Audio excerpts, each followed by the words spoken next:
Olá, está começando mais um Câmara em Foco, aqui pela sua TV Câmara, canal 5.3. Você já sabe, nosso encontro aqui toda semana recebendo sempre convidados especiais para falarmos sobre diversos assuntos.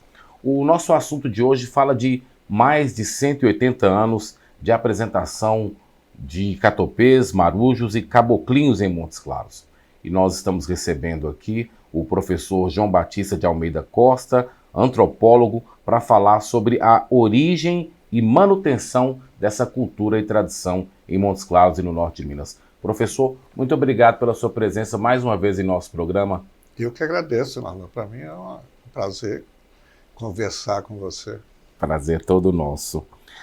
Professor, antes da gente falar um pouquinho sobre Montes Claros, eu queria falar um pouco sobre a origem dessa festa, né? Como é que os africanos trouxeram essas comemorações para o Brasil? Veja,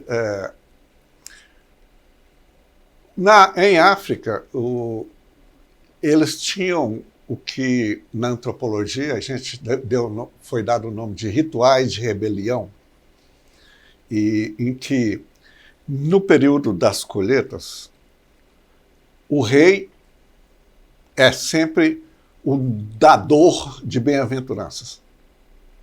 É ele que tem que garantir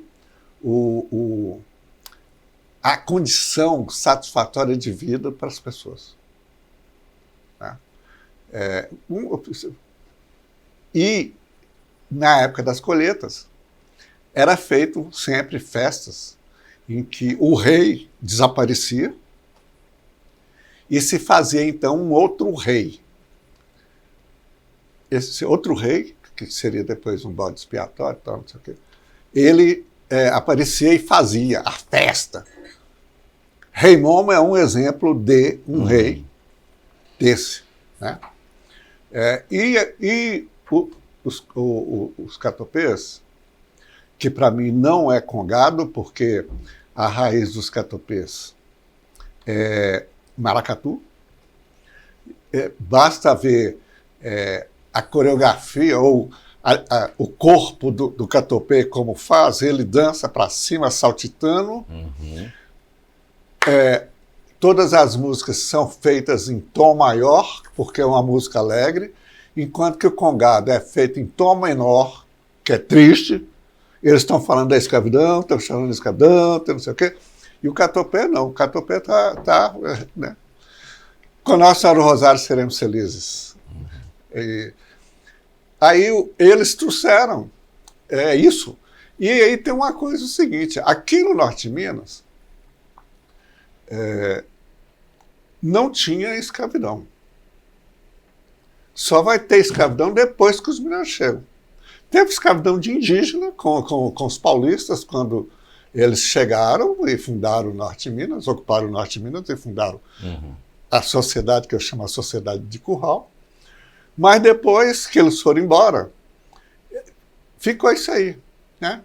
Vieram negros, muitos negros para cá, muitos descendentes africanos, mas também vieram brancos. Mas a maioria da população era negra.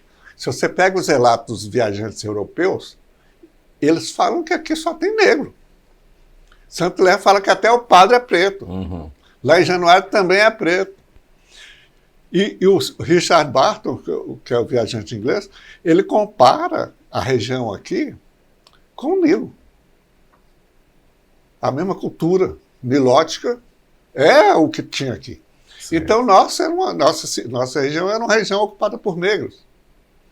E tinha festa. E a festa não é... eu não sei, porque não tem registro, se tem caráter religioso ou se não tem. Sei que tinha festa.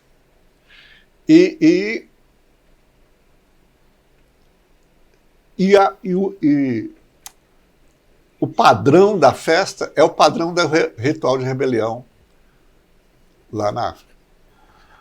Agora, muito importante isso, professor. Agora, professor, o sincretismo religioso, ele assumiu uma forma forte em relação às festas aqui no Brasil. O que o senhor atribui essa mistura de comemorações?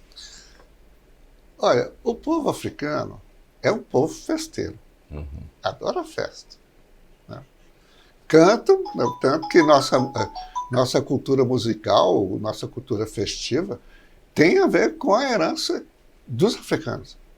Porque o branco é um sujeito que tem outra perspectiva. E aí eles chegam aqui, eles são transformados em coisas. Eles deixam de ser seres humanos e passam a ser coisa. Igual uma mula. Né? Uhum. É comprado, vendido, e se não faz o que quer, apanha, vai, as coisas todas. Eles eram proibidos de serem o que eles são. Então eles vão... eu não considero sincretismo, mas eu acho que porque tudo tem excesso de significação. Eles vão pegar excessos e fazer as coisas. Ontem a gente conversando lá no Monte sobre isso. Como é que sabe que tal santo tal orixá? Uhum. O santo de Paoco. Não sei se as pessoas conhecem o santo Paoco. É um santo que tem um buraco. E quem é que fazia esses buracos no santo? Eles. E o que eles punham lá dentro? As ervas vinculadas ao orixá que está lá no altar. Depois o branco descobriu isso e passou por ouro. Uhum. Mas eles punham... Então eles estavam ali, eles não estavam rezando para o santo católico, eles estavam rezando para o orixá deles. Uhum. Eles estavam comemorando o orixá deles. Uhum. E aí então você tem essa perspectiva de que fazendo festa para o orixá dele, ele está navegando na linguagem, na gramática cultural religiosa do branco. Porque eles não podiam manifestar a religiosidade deles. Importante, né, saber disso e saber, inclusive, essa forma, né, que assumiu uma forma de adoração, né, que foi encontrada pelos povos. De adoração e de reverência, né? Sim, exatamente. Bom, em Minas Gerais, né, as tradições culturais e, por que não dizer, em Montes Claros, têm uma força muito grande. Né? Embora nós tenhamos outras tradições em outros estados, como Goiás, Espírito Santo, até mesmo Rio Grande do Sul, a tradição, a manifestação, né, de catopês, marujos e caboclinhos é uma coisa muito montesclarense, muito norte-mineira, né, professor? Veja, catopês nós temos catopê aqui, nós temos congado, que é algo muito próximo, uhum. Né? Os congados mineiros, né? Os Arturo, por exemplo, é um exemplo, lá na festa de Cerro, os catopês de Cerro, né? Tem os caboclinhos, porque são 3 matrizes diferentes, né? Os catopês estão fazendo a festa para o Rei de Congo. Uhum. Os marujos realizam o que é chamado Alto da Nau Catarineta, que narra a história dos portugueses vindo para cá, para o Brasil, e na viagem tem um motim que matam o senhor patrão, aí depois o senhor patrão ressuscita e eles chegam aqui. E os caboclinhos, que eles estão cantando o quê? O genocídio indígena. Eles cantam um haikai, que é a coisa mais linda do mundo, e que as pessoas nem prestam atenção no que eles estão falando. Quem matou papai e vovô foi um grande matador. Quem matou mamãe e vovó foi a trança do cipó.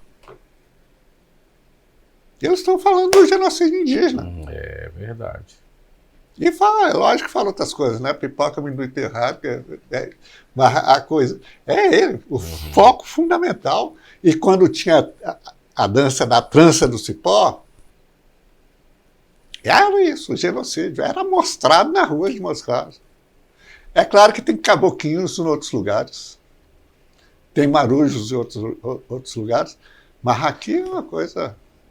Tem uma característica muito particular. Verdade. Professor, agora vamos falar sobre a origem, né, dessa manifestação cultural em nossa cidade. Atas da Câmara Municipal dão conta das festas de agosto em 1839. Agora, o senhor entende que essa tradição, obviamente, tenha mais tempo de existência do que esse período? Para mim, tem mais tempo. Agora, por que tem esse registro em 39? Em 1831, a vila é criada, e em 1832 ela é instalada. Para instalar a vila, era necessário haver uma eleição dos membros da Câmara, dos vereadores. E qual era a função da Câmara? Policiar a vida da população. Da população. Policiar não no sentido de hoje, mas de dar normas, né? E aí, qualquer coisa que acontecesse, tinha que pedir permissão à Câmara. Com uma condição que, assim, como a forma de Estado era o padroado em que a igreja cumpria a função de Estado, a festa para Nossa Senhora não tinha que pedir licença, não. Porque era o Estado fazendo a festa, correto? Mas por que ele fala? Ele sai para fazer esmola para comemorar a coroação de Pedro II, fora do mês de agosto. Ok? Aí então tem o registro. Primeiro registro de que eles existem. Mas eles só existem a partir disso? Não, eles já existiam antes, né? Então nós podemos dizer que chega ao que mais de 3 séculos, a gente pode dizer que remonta a mais de 3 séculos. Se a gente pensa em Santo Lé, 1817, que sai daqui vai para as minas de Salito para não ouvir os tambores tocar, porque ele odiava tambor, 1817 tem mais de 300 anos. Tem mais de 300 anos. É importante a gente entender, então, que é uma coisa que ficou intrínseca à nossa região, essa comemoração. Sim, e a festa era dos catopês, festa de catopê. Marujo era em maio, Caboquinho era em outubro. E Marujo e Caboquinho vieram depois. Vamos falar um pouco da unificação dessa festa, professor? A unificação acontece quando o bispo vem para Montes Claros. Não só o bispo, mas que antes do bispo chegaram os padres premonstratenses, que a gente chamava aqui padre batina branca. Né? Que tinha os padres batina preta, que são diocesanos, e aí chegam os padres batina branca. E esses padres eles vão acabar juntando festa não só aqui, em outros lugares. Mas o bispo determina a junção das festas. Que eles também, os premonstratenses, eles que criam a Diocese de Montes Claros. É através da ordem premonstratense que a igreja, a Roma, vai criar a Diocese de Montes Claros e indicar um bispo que vem de Capelinha, Dom João Antônio Pimenta, vem para cá, vem trazendo a família Pimenta, né, e instala. Aí é determinado, então, que as festas se juntem em maio, as 3 festas. Inicialmente, as festas, então, em maio. Não. Tinha uma festa em maio, que era a festa do Divino, que tinha marujada e a cavalhada. Em agosto tinha a festa de Catopê, a festa Nossa Senhora do Rosário.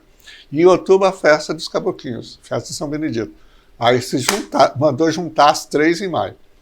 Os Caboquinhos foram, os Catopê não foram e fizeram a festa em agosto, aí mandou para a festa. Os Catopê, então, eles levantavam o mastro Nossa Senhora do Rosário, mas não saía tocando, não faziam a promessa deles para saudar, reverenciar Nossa Senhora do Rosário, estava feita, estava cumprida. E eles vêm cumprindo isso permanentemente. E aí depois junta em agosto. Passa um tempo sem festa, e é a sociedade requerendo, né, pressionando pela festa, aí eles resolvem abrir a festa novamente. E a festa passa a acontecer em agosto. Então, a partir daí, nós podemos dizer que dá-se início às festas de agosto. Festa, né? De agosto. Nesse período de Porque, agosto. na verdade, nós tínhamos festa em janeiro, fevereiro, março, abril, maio, junho, julho, agosto, setembro, outubro, novembro, dezembro, janeiro. Isso aqui era Porque se a maioria da população era negra, e negro gosta de festa, qual é a coisa, assim, tem coisa melhor do que festa? Guimarães Rosa fala que no sertão até simples enterro é festa. Uhum. Por que é festa? É o encontro de pessoas. O povo se encontra e bebe, come, dança e faz outras coisas, né? Que a gente não pode falar por conta da censura. Sabe? E o povo vivia aqui fazendo isso. Aí a igreja vai vindo civilizacional a população e pondo limites nas coisas que aconteciam. Nós não temos teatro, nós não temos... Quem trouxe o teatro foram os padres Batina Branca. Nós já tivemos um período com muitos grupos de teatro em outros casos. Mas as grandes artes nossas, elas acontecem na rua. Não é dentro. No geral, é ali para o povo mesmo. É todo mundo junto. Do povo para o povo. Nós vamos para um breve intervalo. Daqui a pouquinho a gente volta para dar sequência a esse bate-papo com o professor Joba Costa. Nós vamos continuar falando sobre a manifestação cultural de catopês, marujos e caboclinhos aqui em Montes Claros e a origem das festas de agosto. O Câmara em Foco volta já já.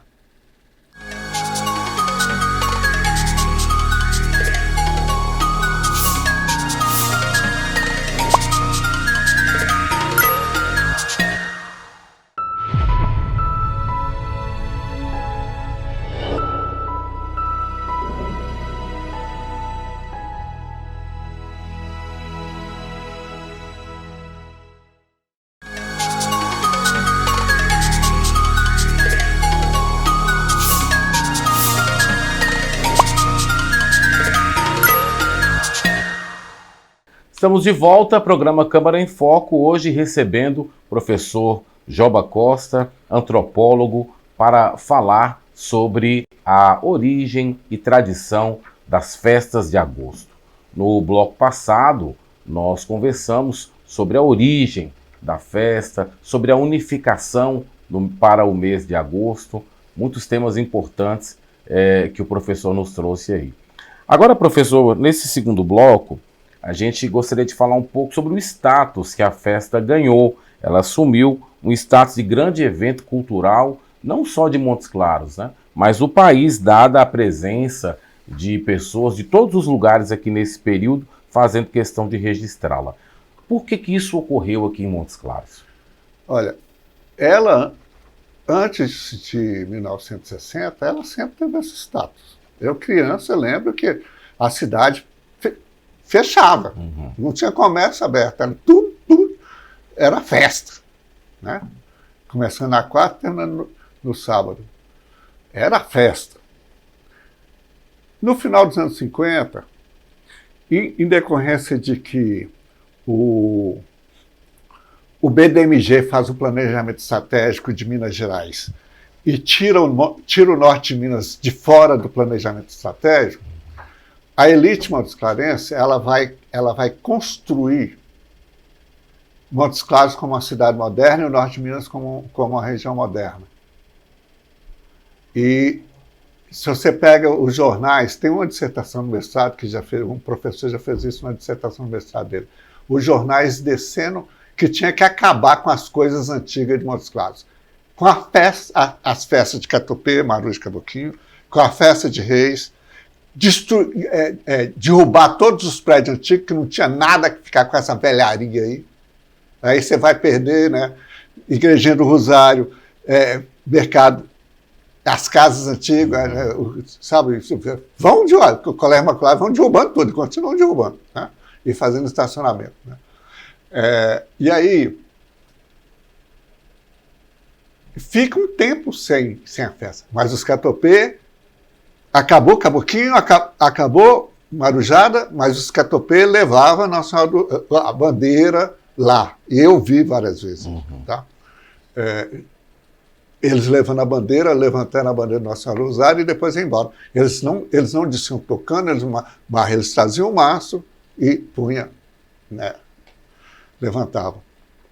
Em 67, o regime militar diz que as manifestações culturais garantem a segurança nacional. E aí começa a financiar eventos folclóricos. Luiz de Paula, que era deputado federal, ele capta dinheiro e faz o primeiro festival folclórico de Montes Claros em 67. E é interessante que em São Paulo o festival folclórico é também o primeiro em 67. E aí, então, retomam as festas, mas aconteceu uma coisa. Os catopês se pasteurizaram. Não é mais os catopês como eles eram antigamente. Depois, a festa recomeça, e ela começa a crescer, porque não tem como barrar, sabe? Ela mexe com a gente lá no fundo da nossa alma, vai lá na víscera e toca e vai. Sendo católico ou não, sendo protestante, evangélico, a festa mexe com a gente. Né? Porque é da nossa cultura, é a nossa cultura. Né? E aí, quando é em 83, Tadeu começa a fazer festival folclórico todo ano, e a festa só vai que cresce. E vira essa coisa maravilhosa que é a nossa festa.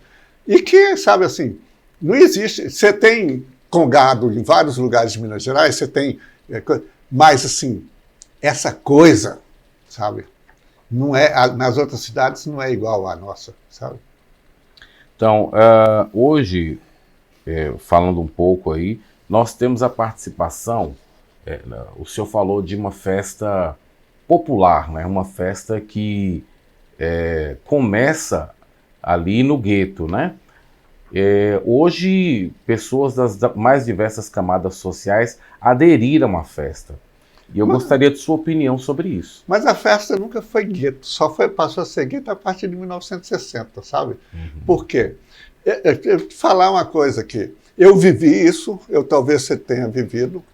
Antigamente, quando Montes Claros era desse tamanhozinho assim, né, que eu nasci em 51, eu vivi em Montes Claros, numa cidade com 29 mil, 30 mil habitantes.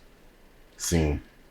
Ó, eu já fui na festa quando era menino, na casa de Mário Ribeiro, a casa cheia de gente, na casa de João Vale Maurício. E a cidade, ninguém precisava convidar, não. As pessoas iam para as festas, porque tinha uma característica da nossa cidade, que é a solidariedade e a fraternidade entre as pessoas. Seja rico ou seja pobre, todo mundo, sabe, assim, entrava nas casas das pessoas. A gente pode dizer que isso é uma coisa muito Montes Claros? Essa é uma coisa muito norte-mineira, tá? Porque nós temos uma condição geográfica, nós estamos no coração do Brasil. Não é Minas que é o coração do Brasil, não, é o sertão, é o norte. E aqui é um lugar de trânsito de gente. Sim. Sempre foi. O São Francisco, não só de gente, de cultura aqui. Vem o sul, sobe o sul, desce o nordeste, choca encontra aqui. E aí, eu amo Minas Gerais, mas amo mais norte de Minas. E aí, tinha isso. Nos anos 60, e tem uma dissertação, uma tese de doutorado, que faz essa leitura. Qual é o papel de Teodomiro e de Lazinho, o colunista social, no civilizacionamento, no refinamento do comportamento da elite de Montes Claros? Se você pegar as crônicas de Lazinho e de Teodomiro dos anos 60, 70, eles estão dando normas para o povo poder. Sabe, a mulher toda... Aí traz a Socila para ensinar as mulheres de Montes Claros a ter comportamento de madame, essa coisa. Há um processo de modernização que começa no final dos anos 50, com a elite acabando com as coisas. Você vai ter a criação da segmentação na cidade, na sociedade. Você vai criar o Right Society e a plebe. E a coisa mais interessante, o que Lazinho fez? Ele tinha umas desavenças. Lazinho vai circunscrever na cidade onde é que o Right Society morava. Certo. E aí ele põe a Correia Machado como limite. E Teodomiro morava para lá. Aí Teodomiro tem que mudar para o centro. Na vila. Ele teve que mudar para o centro, porque você ficava como plebe, né? Não podia. E aparece a figura do penetra.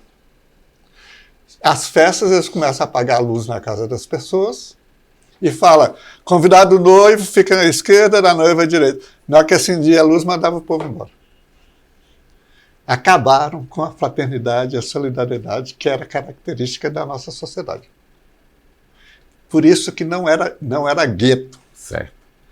E aí, depois, hoje, você tem, né, rompe-se as barreiras, os limites, quando a gente está fazendo a festa.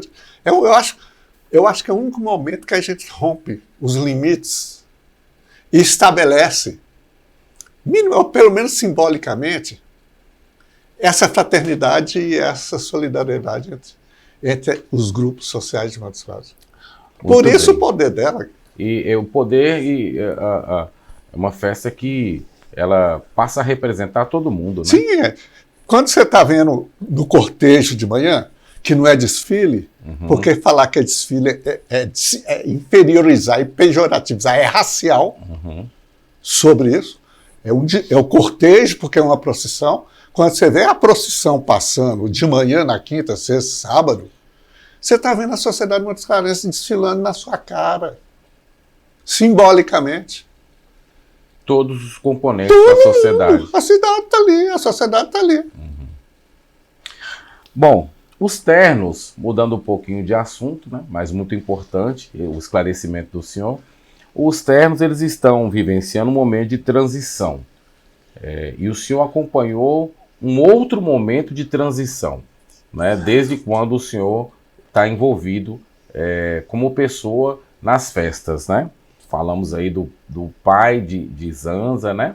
Então nós saímos aí de lideranças como o mestre Zé Expedito, o mestre João Farias, o próprio mestre Zanza, né? Para novos que darão sequência a essa liderança em seus respectivos termos. Professor, os mestres anteriores, eles tiveram grande longevidade. O que o senhor entende que seria crucial para que os atuais possam manter o mesmo nível e envolvimento que os ancestrais deles tiveram? Eu acho que eles estão mantendo. Eles estão até ampliando. Porque tem uma coisa, estão ampliando e tem reação da prefeitura tentando impedir, tá? Da Secretaria de Cultura e do Ministério Público Estadual, interferindo onde que não devia. Né? Veja, o Zanza, João Faria, Expedito, eles reclamavam, que eu fiz uma pesquisa com eles, eu fiquei uns 3 anos conversando com eles, convivendo com eles, para poder entender o que era isso. Eles reclamavam o tempo inteiro. O desprestígio que eles tinham. Eles só, sabe assim, tinha que ficar de pires na mão e tinha que brigar muito para liberar dinheiro para fazer a festa, sabe? Que antigamente, antes dos anos 60, era uma coisa, depois era outra, é outra. O mundo mudou. E não vai querer que em 2020 eles tenham o mesmo comportamento dos anos 1950. Não dá. Já mudou umas 4, 5 vezes. Né? E aí, o que eles estão fazendo agora? O que eles estão fazendo agora? Eles estão vendendo a marca deles. Você faz uma festa, uma empresa faz uma festa, contrata eles, paga para eles, eles vão, dançam, tocam, cantam. Não pode. Diz a Secretaria de Cultura que pode, não. Mas o que eles estão fazendo? Com esse dinheiro, eles estão fazendo as coisas. Assim, agora, eles já devem estar começando. A garotada inteira corta cabelo e é pago pela associação com esse dinheiro que eles coisam. Tênis, como é que tá? Se necessário, compram. Eles estão, sabe assim, por quê? Eles têm que sair bonito, né? Não? Porque é lindo, não é? Ou vai querer que eles vão sair rasgados? De pé no chão, como era antes de 1960. Não dá, né? Nem a gente mais está andando de pé no chão, que eu lembro que eu vivia de pé no chão. Né? Hoje, como o senhor mesmo disse, são outros tempos. São outros tempos, o mundo mudou. E eles não são folclore, eles são cultura, e cultura é dinâmica, as coisas mudam. E aí fica querendo que seja a mesma coisa e não teve. Não, pelo amor de Deus. Muito bem. Professor, agora vamos falar um pouquinho da universidade. Ela também entra como um instrumento de preservação e divulgação das festas de agosto e também dos seus elementos? Sim, porque, veja, a gente tem vários professores e estudantes que estudam. Quando eu ainda estava dando aula, chegava a festa de agosto, se eu estava dando aula de antropologia, eu não ia dar aula. Se era de manhã, eu ia dar aula, que era um 4 horas de aula, era acompanhando o cortejo. E pondo os estudantes para entender o que estava acontecendo ali. Se era à noite, acompanhamento, levantamento massa e também que o pessoal cair na farra do Festival Folclórico. Né? E essa era a minha, porque antropólogo a gente tem que fazer experiência, tem que fazer campo o tempo inteiro. Né? Eu era antropólogo dando aula de antropologia, mas tem gente estudando música, muita coisa. Né? A Nubia Stella agora vai defender a dissertação dela sobre o quê? Economia vinculada à festa. Né? Então, você tem possibilidades mil de ler as festas de agosto. E a Unimonte sempre teve envolvido isso.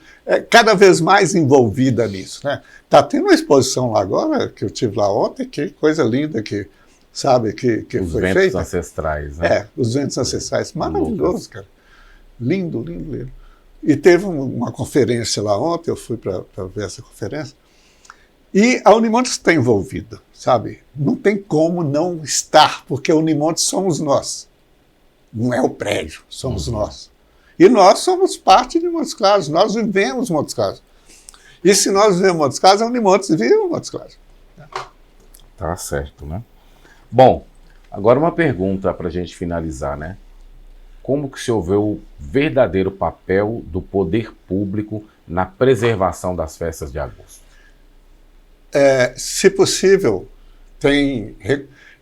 veja, eu acho que falta uma coisa, que a prefeitura, o poder público capta recurso para a realização do Festival Folclórico e dá merreca de dinheiro para os ternos. E aí depois fica reclamando que os ternos saem vendendo a marca deles para poder fazer a festa. Deixa eles. Porque sem eles, o Festival Folclórico acaba. Porque o que faz a festa são os ternos, os 6 ternos. Né? E tem uma coisa, que é a falta de respeito da administração de Montes Claros para com a festa. E com a festa religiosa. Porque você tem a festa religiosa e você tem a festa profana, que é o Festival Folclórico.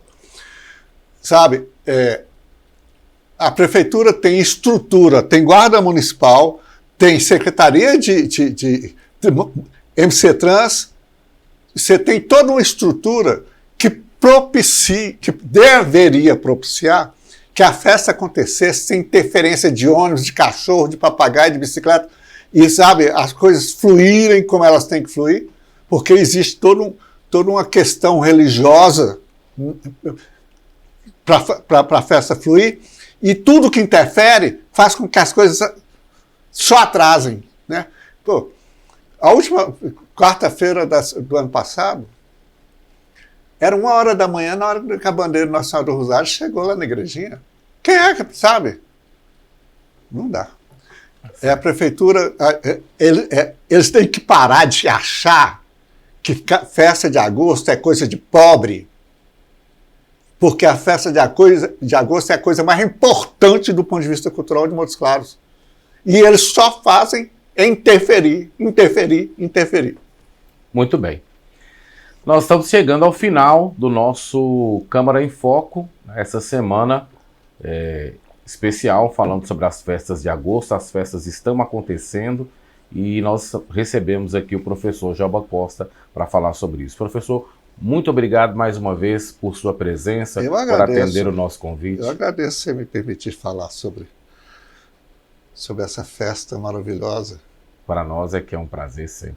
Volte sempre. Sempre. É só chamar. Tá certo.